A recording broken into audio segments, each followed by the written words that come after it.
Mēs tiekamies pāris nedēļas pirms tavas pirmizrādes Rīgas cirkā, izrādē Sugmija. Pastāsti lūdzu, par ko ir šī izrāde? Es vairāk domāju, kāda ir šī izrāde šobrīd, bet par ko viņa tikai nebijusi, jo process bija garš, tas bija 3 gadi. No sākuma tas darbs bija tāda tīri dējas un kaut kādas elektroniskas skaņas satikšanā. Un par to, ka man ļoti gribējās dejot ar kaut kādiem sensoriem vai ar kaut ko, kas vienlaikus rada skaņu. Tad I'm sound and sound is dance. Ja? Tādas, ka es esmu skaņa un skaņa ir deja vienlaikus. Tas process gāja pa priekšu un tālāk sākums tas bija saucas analoga tagadne par to, ka mēs kā cilvēki esam analogas būtnes un principā esam tā kā ugunsiena digitālajai pasaulē. Mēs pat arī elektroniskos skaņas viļņus nevaram uztvert bez skaļruņiem, tāpēc ka skaļruņi ir tie, kas vibrē, un tā mēs varam atšķirt, kādi tie viļņi ir, un to mēs varam dzirdēt. Un tas sākas tas cilvēks, kurš skatās uz to tehnoloģiju un kuriem vajag tulkojumu. Un tā es dziļāk un dziļāk gāju, un es negribēju pamest to domu, ka deja ir ļoti stipri saistīta ar skaņu, ar elektronisko skaņu, un jau no sākuma bija uzstādīta tāda sadarbība ar Erika Synths, kas ražo modulārus sintezatorus, kas principā ko viena arī dara, tikai spēlē elektroniskus viļņus. Vienlaikus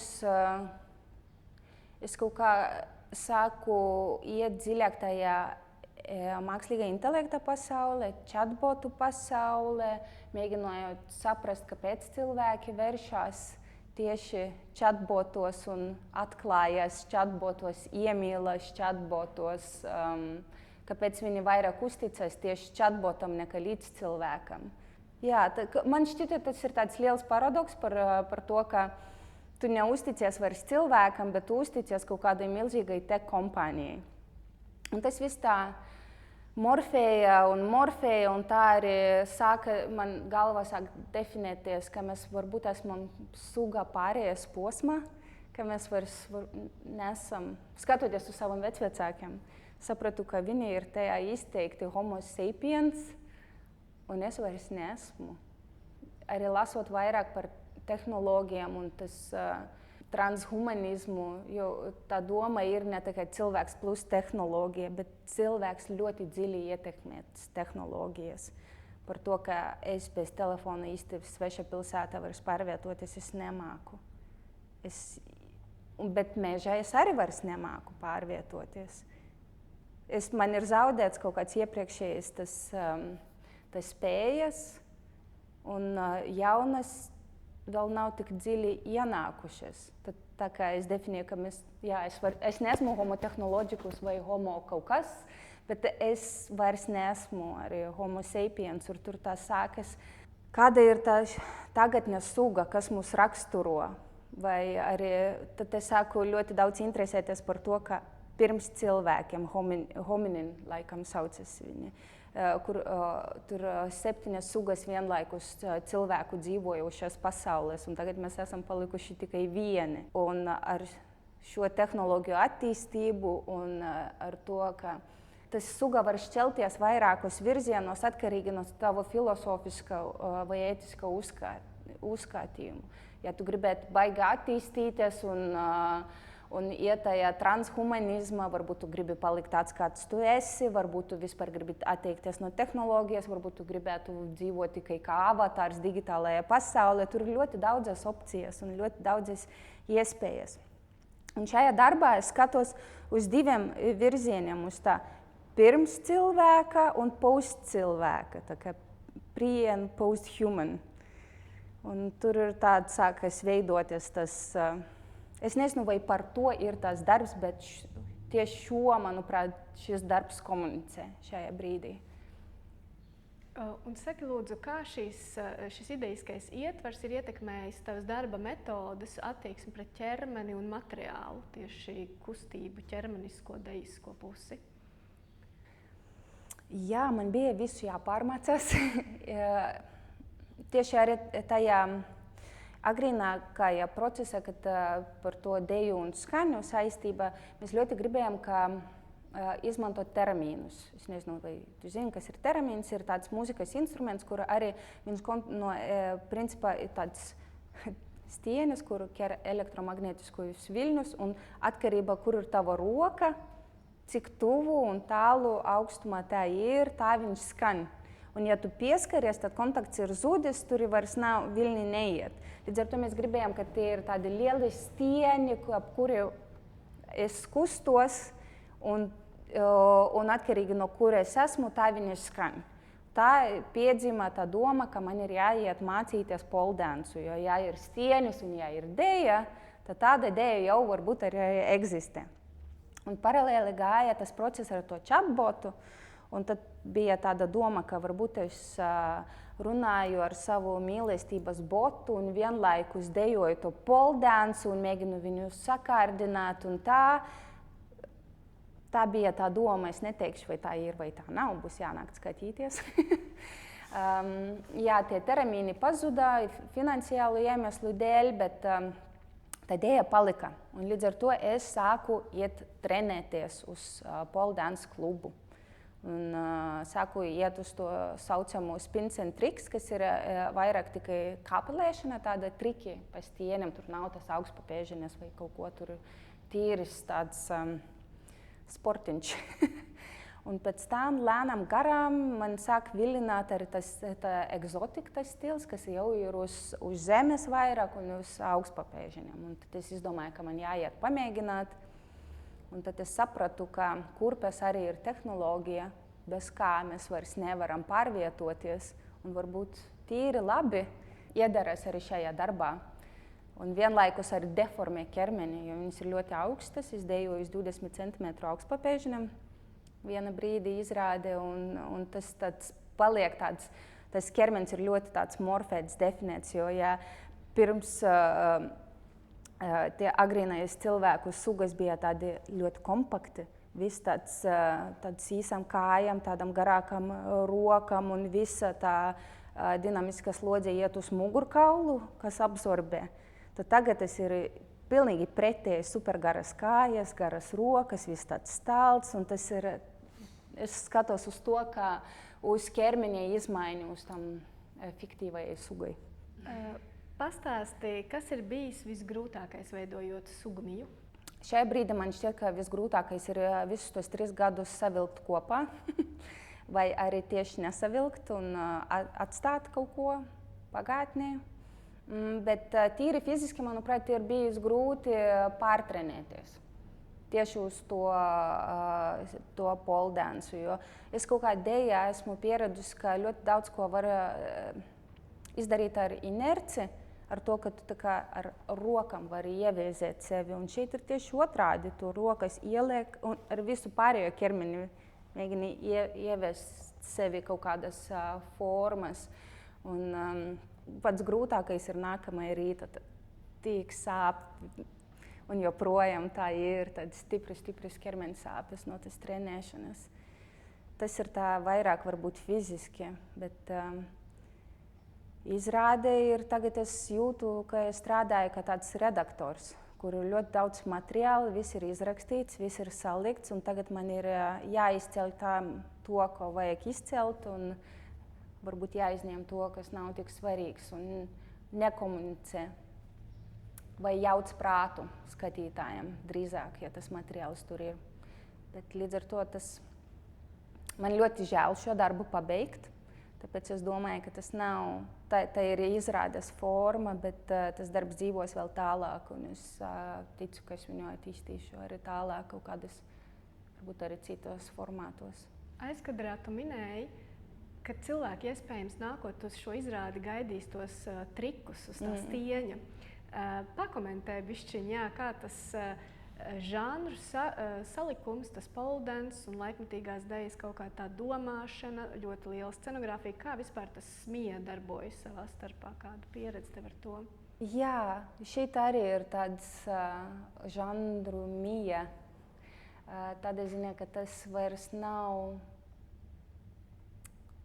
tā vairs nav laikmetīga deja, bet tas vēl nav arī poldāns. Kaut kādā ziņā tā, jo arī scenogrāfija ir tāda, ka tie leņķi īsti neatbilst poldāns, kas varētu būt tas vertikāls stieņas. Leņķi ir tas telpa, es mēdzu tos saukt to scenogrāfiju, ka mana savana, ka tā cilvēka savana metāla. Un viņi tiesa ir citā tehnika un forma taisītas, bet varētu atgādināt tādu kritušu puzuru, kas ir tā kā puzurs kā metāla pasaules modelis, bet tikai šoreiz viņš ir no metāla un viņš ir smagi kritis uz zemes un viņš ir deformēts. Līdz ar to tie leņķi ir daudz citādāki, tos pat trikus īsti, varbūt super tāds elite līmeņa vai pro līmeņa dejotājs poldānsa varētu tos trikus kaut kādus izpildīt, bet es domāju, arī telpa to nosaka, bet arī materiāls, esence, kāpēc es to daru un kā es to daru, viņš nepieprasa tos trikus. Jo šis ne par izrādīšanu, šis ir par būšanu tajā savana, tā ir mana pasaule, kur nevar saprast, vai tā ir pa īstam, vai tā ir simulācija. Tātad tu esi viena dejotāja sieviete, kas izmanto šo miedarbību ar pole dance, kas tādam vienkāršam skatītājam visdrīzāk asociējas ar erotiku, seksualitāti, kaut kādu flirtu, pavedināšanu. Tātad nāk līdzi viss šis ideju lauks, un arī šis, ko tu minēji par to cilvēka ķermeņa izmaiņām, un arī to, kā pole dance kā disciplīna maina reāli sievietes ķermeni, jo tas paliek ļoti, ļoti stiprs, lai vispār to varētu darīt. Kā viss šis ideju lauks ir bijis tavā redzeslokā, kad tu veido izrādi? Jā, tā pieņemšana par to erotiku. Vispār interesanti, es diezgan lasīju par to, kurienes ir cēlis tas pole dance. Pole dance ir ļoti vecai indiešu sporta tehnika. Un 60. gados Amerikā vīriešu klubos bija ļoti populāri vest visādas eksotiskas dejas, piemēram, eģiptiešu dejas. Acīm redzot, bija atvesta arī indiešu poldeja, kur pēc tam visticamāk izdomāja, ka būtu daudz foršāk, ka to izpildā sievietes. Ļoti interesanta lieta notika, kad es aizgāju tieši tur trenēties, jo mēs nākam, mūsu kluba ir, varbūt ne klubā, bet pārsvarā ir tikai sievietes, kas nāk trenēties visādus gadu vecumos. Tā kā super jaunas, arī tādas manas mammas vecumā. Un es nekad nebiju jūtusies tik liela feministe, kā esot klāt tajā telpā ar tām sievietēm, kuras mēs sapratām, ka it's not for male gaze. Un mēs nedaram to, lai mēs varētu kaut ko tur, kārdināt vīriešus. Mēs daram to sevi, savam priekām. Un īstenībā tā kopiena ir arī ļoti atbalstoša. Ar to, kas man ir interesanti, jo es nāku no tās profesionālas vides, kuru dejojot arī kompānijas, un tā, ka ir liela konkurence tomēr ar draugiem. Un tur ir tā, kāda zina, ka tas ir, viņi zina, ja to triku es mēģinu pirmo reizi izdarīt. Tad uzreiz atnāk treneri tevi pasargāt, tad viss apstājas. Un aiziet, sanāks, dari. Un tad tiešām priecājas, ja tev arī sanāk, vai mēģina palīdzēt, ja tev nesanāk, atrisināt kaut kādus aerodinamikas punktus un iedot kaut kādus labojumus. Un man tas ļoti, ļoti priecina, un kaut kādu tādu vēstījumu es arī gribu nodot šajā darbā, ka tas īstenībā tas ir liels spēks. Un kad domā par sievieti, kā rietumos un kaut kādos modes žurnālos pārkaruši ļoti dieviņa, un tur vēl kaut kā šis nekas nav tam līdzīgs. Tur īstenībā ir... Es diezgan jūtu izmaiņas uz rokām un tā, un ka tur tad tas ķermenis arī attīstās un paliek ļoti, ļoti stiprs, un tāda iekšēja pārliecība par sevi arī paliek tāda kaut kāda ziņā vai stiprāka, vai es esmu tāda, es esmu vairāk pārliecināta par sevi. Tieši tāpēc, ka es to daru, un tieši tāpēc, ka es zinu, ka es nedaru tikai vīriešu dēļ. Latvijā tu kļuvi pazīstama kā dueta Ieva Kriša dalībniece, ko veidoja kopā ar savu vīru choreogrāfu Krišjānu Santu. Un jūsu pēdējais kopdarbs, izrāde Oblikus duets, iezīmēja gan, es to sauktu gan par tādu kā mīlestības vēstuli vienam otram, bet arī iezīmēja tādas sarežģītas, gan mākslinieciski, gan kopā būšanas tādas lietas. Un tagad tu, veidojot šo izrādi, esi pieteikusi sev šo pseidonīmu, ka tu esi nevis Ieva Gaurilčikaite Sans, bet tu esi Rose Dīzele. Tātad es manu arī kaut kādus tos identitātes meklējumus kā solo māksliniecei. Varbūt tu vari pastāstīt vairāk par šo. Es domāju, ka Rose Dīzele ir vairāk asociēta ar tieši šo darbu.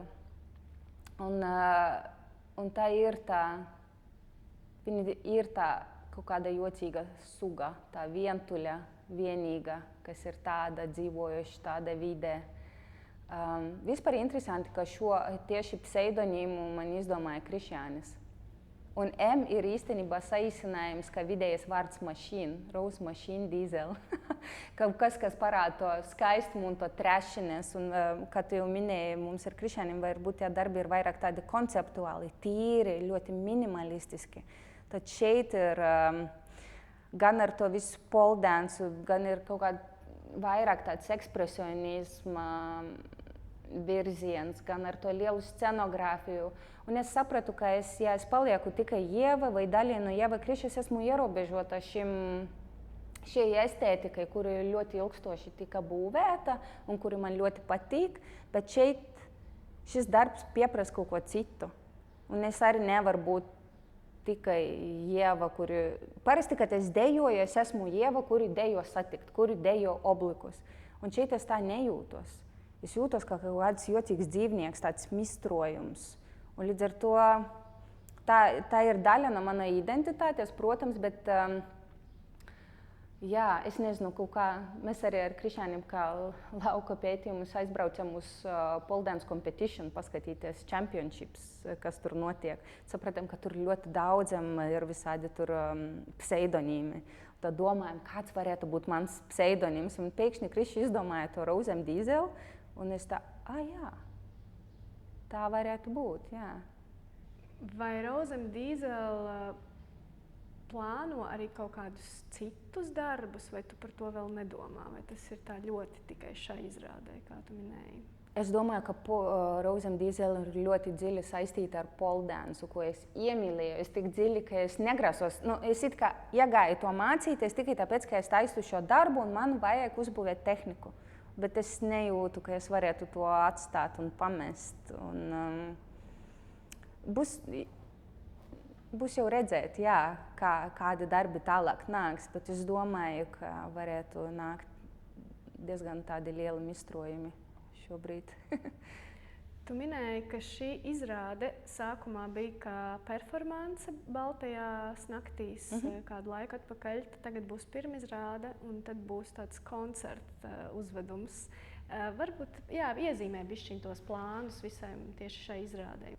Jā, es plānoju to kā trilogiju.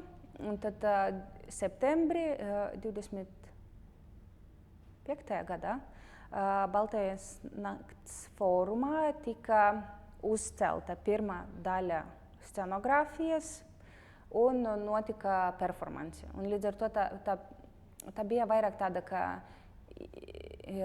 izstāde vai tāds objekts, kur cilvēki varēja nākt, un tur bija arī modulāri sintēzatori salikti, kur cilvēki varēja mainīt kaut kādus skaņas parametrus, viļņus un klausīties, kā viņi paši veido to telpas skaņu. Un tad notika 3 performances, kur bija īsais 25 minūšu, kur es sāku kāpelēt un sāku kaut kādā ziņā meklēt to materiālu, ko darīt. Un otrais man bija skaidrs, ka es gribētu veidot izrādi, tā kā ar izrādes dramaturgiju, jo tā ir pavisam cita domāšana. Un 27. gadā Liepājas kultūras galvaspilsētas kontekstā plānota ir tāda koncertu performanci, es teiktu tā, ka es vairāk uzsvērtu uz mūziku varbūt un atteiktos no tas izrādes dramaturgijas, jo katram formātam ir sava dramaturgija, un es ļoti gribu iziet cauri tam domāšanas procesam, skatīties, kas mainās un ko piedāvā cits formāts. Jo ir tā, ka tagad arī liekot izrādīt dramaturgiju, ir kaut kas skaists domājot par to, ka man šis nav jāieliek, es šo varu atstāt nākotnē. Un tas man priecina ar to, ka man ne visu tagad ir jāatstrādā un jāsagrūž iekšā, kā lai tikai būtu, jo es ar to materiālu esmu strādājis, bet tas ir tāds, uz Liepājas varētu piedāvāt arī šo materiālu, kas lauž vēl citā veidā gravitāciju, un tas varētu būt tik interesanti. Ja? Šis man atgādina to, kā arī jūsu ievakrišu duets nepārtraukti kaut kā bišķiņ izmaina izrādi cik pa laikam, un var nākt jau 3. reizi uz kādu pirmizrādi tai pašai izrādē, un tur ir kaut kas jauns. Tas laikam ir tas, kas jūs tā vieno. Jā, mēs tā smējamies, ka tas ir tā kā iPhone-am atnāk updates. Tā izrādi. Jo ir tā, ka mākslinieciski vai choreogrāfiski mēs saprotam, ka mums vajadzētu mainīt kaut ko, bet ķermenis vēl nav gatavs to izdarīt. Un līdz ar to šeit arī ir, kā mēs arī runājam, varbūt kāds varētu aizstāt mani, ja es, piemēram, netieku uz kaut kādu izrādi, un tad mēs domājam, no kuras pasaules ņemt. Jo neviens, ne otrs īsti nestrādā tajā tieši virzienā un tikai izveidot kaut kāda cita tehnika specifiska, tāpat arī oblikus izveidota tehnika vai satikt. Un tad līdz ar to tu taisi un tad tu saproti, ka vajadzēja izdarīt tā vai tā, un tad man grūti atstāt to darbu ar to, kā es zinu, kā varēju izdarīt labāk, un es to neizdarītu. Kaut ko, jā. Šīm izrādēm tagad 16. un 21. jūlijā tev ir bijusi sadarbība ar Rīgas cirku. Šogad tas ir arī kaut kas jauns priekš visas deju nozares. Varbūt tu vari ieskicēt, ko tas tev ir devis, vai varbūt kā tas ir mainījis un ietekmējis izrādi?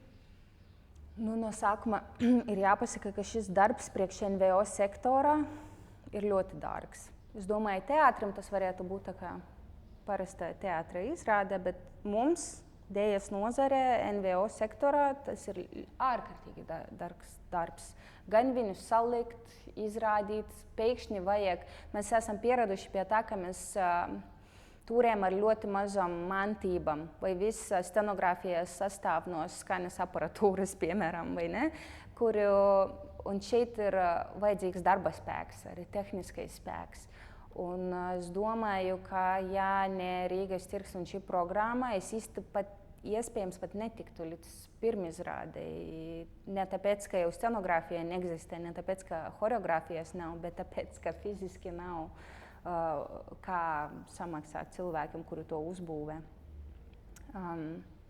Tiesā arī tieši tāpēc, ka viņi nāk palīgā ar savu gan tehnisko personālu, gan tagad man bija arī rezidence un būs arī izrādes. Tas ļoti atvieglo, un viņi ir ļoti profesionāla komanda. Es jūtos, ka pēkšņi kā māksliniekam vajadzētu justies. Man tas šķiet. Tu uz Latviju atbrauci, pārvācies dzīvot vairākus gadus atpakaļ. Šobrīd runā brīvi latviski, darbojies mūsu vidē. Kas ir tas, kā tu redzi Latvijas dejas vidi, arī ar nedaudz to savu skatu no ārpuses? Kā es šobrīd to redzu? Augošo vidi. Kas tev kā māksliniecei ir nepieciešams no vides tev apkārt?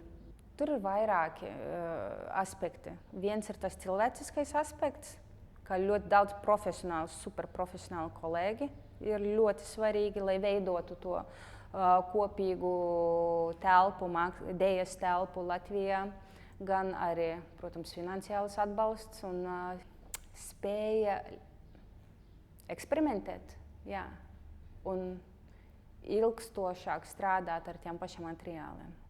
vai tev ir bijusi kādreiz doma par tādu profesionālu atgriešanos Lietuvā? Zinu, kā tas ir ļoti interesants jautājums, jo profesionāli es Lietuvā nesmu eksistējusi.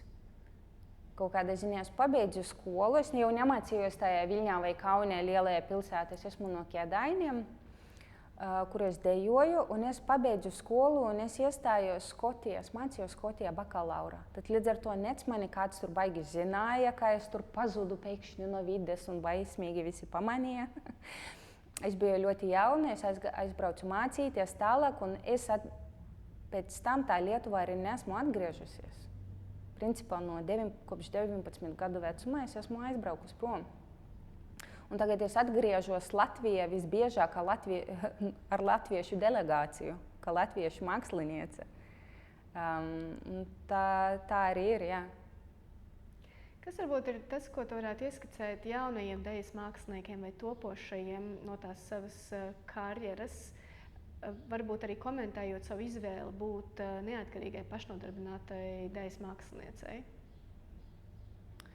Es nezinu, vai ir citas opcijas Latvijai vispār eksistēt, kā neatkarīgam dejas māksliniekam.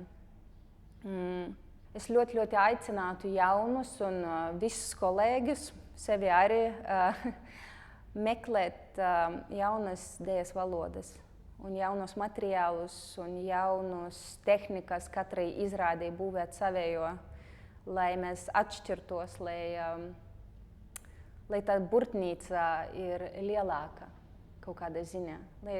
Jo, manuprāt, jaunam dejas māksliniekam ir tā, ka mācies skolā, tur 3 gadi, ne? Un tā ir konkrēta dejas tehnika. Zin kā? Tā ir konkrēta dejas tehnika. Tas nozīmē, ka tu esi apguves, tavs ķermenis ir spēcīgs izdarīt ļoti daudzas lietas. Un tagad mākslinieciski ir jāmeklē, ko tu citu vari ar to savu spēju ir ķermeni izdarīt. Ka katrs glaznotājs arī māca klasiski glaznot, bet tas nenozīmē, ka tas arī ir jādara, meklējot, kā tieši izteikties vai kā tieši radīt mākslu. Tad līdz ar to es ļoti aicinu eksperimentēt. Es domāju vispār par to dejas būtību diezgan daudz, un arī par tiem jautājumiem, par ko ir šis darbs, un par ko ir šis, vai par ko ir tas. Manuprāt, man deja ir ļoti tuvu mūzikai. Un, kad klausies kaut kādu skandarbu, diez vai tu domā, par ko ir bijis šis skandarbs. Tu domā drīzāk par to, kā tu tajā brīdī jūties, vai ko tu atcerējies. Varbūt tev atgādināja, ka tu gāji pa pļavu kaut kur vai brauci ar riteni. Un man šķiet, ka deja tieši tāpat kā mūzika komunicē to, ko vārdi nevar pateikt. Un es ļoti aicinu arī skatītājus skatīties uz deju ārpus vārdiem. Un meklēt drīzāk ne ko es sapratu, bet kā es jūtos. Vai kā tas lika man justies, ko tas lika man atcerēties, par ko man lika domāt. Man šķiet, ka Species Shifter varbūt dara visas šīs lietas. Bet, ja kāds meklē baigi tā, sižets, šis tagad bija šis, un šis tagad bija tas, un šis simbolizē to, tad es domāju, ka šo lieliski izdara teātris. Bet deja varbūt arī kaut kas cits, un tas viens otru tikai papildina. Un tāpēc arī jāiet skatīties gan deju, gan teātri, gan jāiet uz izstādi, un gan jāiet uz koncertiem, jo tas tikai papildina. Un es kaut kā nesen atcerējos, es gāju cauri kaut kādam mākslas katalogam, un tur bija tāds uzraksts, ar ko es ļoti asociējos, varbūt man palīdzēs pārtulkot, jo tas ir angliski. We dance not to make it perfect, but we dance to make it ours. Mēs dejojam nevis, lai to padarītu perfektu, bet lai to padarītu par savu. Savu, jā, un man šķiet, ka tas ir. Jā, to es arī varētu novēlēt arī tiem jauniem māksliniekiem, padarīt to par savu, jo to ļoti var redzēt. Arī no ārpuses, ka skatītājs, ka tu atnāk un tu saproti, ka tas mākslinieks šo darbu padarīja par savu. Tu diezgan daudz brauki apkārt pa pasauli un redzi citus darbus. varbūt tu vari padalīties ar kādu darbu, kas tev tagad nāk prātā, dejas darbu, kas ir tev licies ļoti foršs, ļoti tāds par savu padarīts. Jā, tas viens no spēcīgākiem tādiem mirkļiem. Es biju aizbraukusi uz Briseli, man tur bija rezidence, un tur paralēli gāja ar Kunst un Festival des Arts. Un man bija arī mazs bērns, un es biju pazaudējusi ticību dejai. Kaut kādā ziņā man vairs nebija tāds liels prieks dejot, es to darīju, tāpēc, ka tas ir jādara. Jā, es tur varēju pazust tajā, bet man jau sāk ne tā kā apnikt, bet es sāku smakt no tā. Un tad es redzēju, kaut vai es redzēju Rosu jaundarbu. Man tajā festivālā uzrunāja tieši Aleks Beržinski-Jenkins. Darbs saucas Untitled Holding Horizon. It kā ļoti vienkāršs darbs, 3 stundas no vietas, ar ļoti labu klubu mūziku, kur dzīvēja DJs taisa, un ar to tādu kvīru pazušanu tajā kluba telpā, ka viņi 5 dejotāji dejoja tādi it kā simple tāds box steps plus vogings, plus vispārējais, plus laikmetīgai deja, un viņi tā veidoja tādu lielu mākoni. Un es tajā brīdī kaut kā man bija tāda sajūta, kā es gribētu būt viena no jums, dejot šeit, šīs 3 stundas no vietas vienkārši dejot, tāpēc, ka tur es varu pazust, tāpēc, ka tur ir tas prieks. Tur gan interesanti, protams, skatīties un piedalīties, bet tu saproti, ka tas ir viņu. Jā, tā ir tā viņu pasaule, un vienlaikus domāju, kā es gribētu būt tādu uztaisījusi. Un tad šis darbs ir īstenībā mani piecēla no mākslinieciskas nāves. Es diezgan ilgi ar to darbu dzīvoju kopā, un es esmu ļoti pateicīga. Un tad sapratu, ka māksla ir šī spēja. Un man tā atgriežas arī tā ticība, tāpēc, ka jā, māksla ir šī spēja. Mēs nesen arī ar Krišāni braucam no Lietuvas ar mašīnu un runājam par to, ka ir ļoti svarīgi taisīt politiskus darbus, ir ļoti svarīgi reflektēt par to, kas notiek apkārt pasaulē, bet arī ļoti mums kā māksliniekiem vienlaikus arī jārūpējas, ka šī pasaule ir mazliet magiska.